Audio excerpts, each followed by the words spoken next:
have the stock exhaust off. I'm not going to dive too deep into how to take this off because honestly it's super easy. But the general gist is that there's going to be a bolt on the rear foot peg that connects this exhaust. You're going to want to take that off.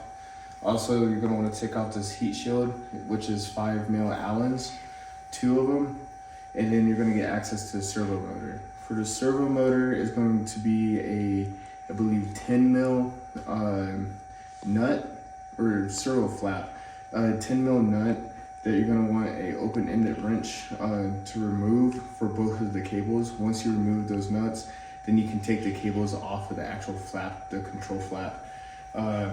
And then down here, there's going to be a clamp, a band, and that's going to be a 10mm socket that you can use to take that off.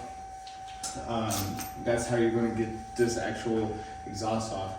Now for the servo, because you do need a servo buddy if you're going to be removing this.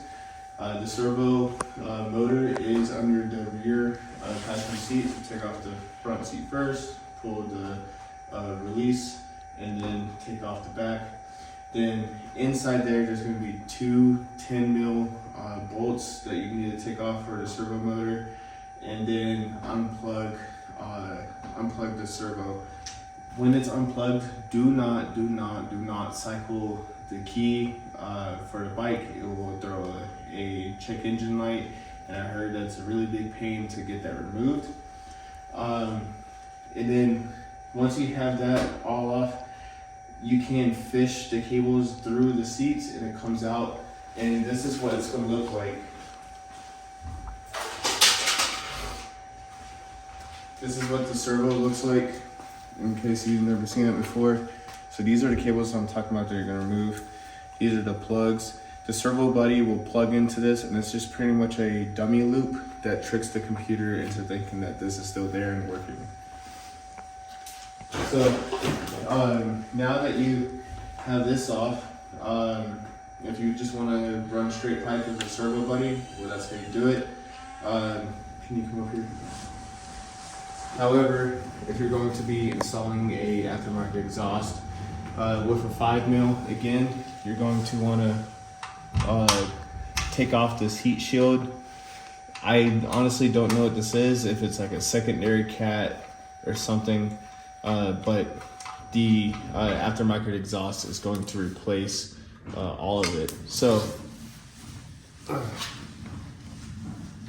you need to take off this heat shield.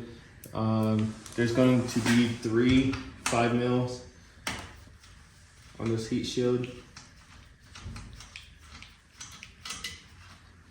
And also the bike is warm right now, so that I could show you guys the cold revs, cold start, and then also the actual revs. Okay. Once you are here, there is a V-band, or not V-band, but a clamp right here. There should be a 10mm as well. And then it does look like this exhaust piece, come over here. This exhaust piece connects via that Allen bolt there.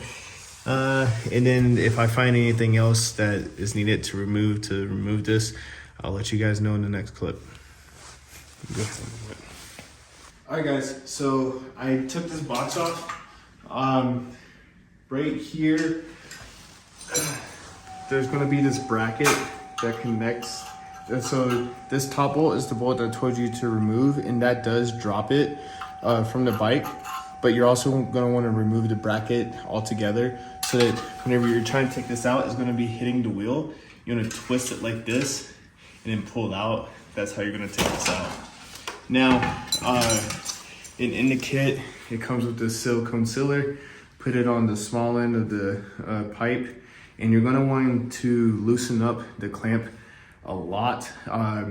and then either put it in gear or have somebody hold your front brake, and you're gonna wanna turn it while you're pushing it in at the same time.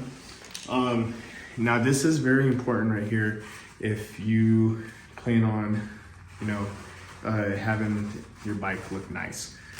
So titanium, if you guys don't know, it shifts colors, but I'm sure that you guys do know because that's one of the best things about titanium. However, whenever it does shift colors, it can pick up your fingerprints, and your fingerprints will be burnt into the metal permanently. So before you start up your bike, you want to get a nice cloth and clean up the entire pipe. And so once you get that on, I simply just use the hardware for the stock exhaust to mount this clamp on. So now it's sturdy, it's not gonna move anywhere. Don't have to worry about touching out here because that's not gonna discolor.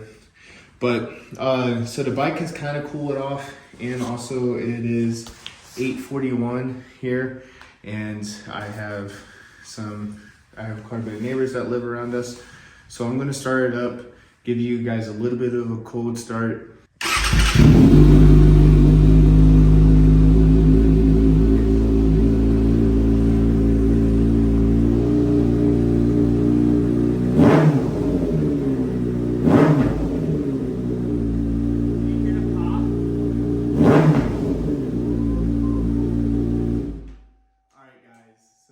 Alright guys, so that sounds insane. It already pops, it burbles a little bit. I'm sure once it's broken in a little bit more, it's gonna sound even better. And it's like whenever the bike's really warmed up, it's gonna sound even better.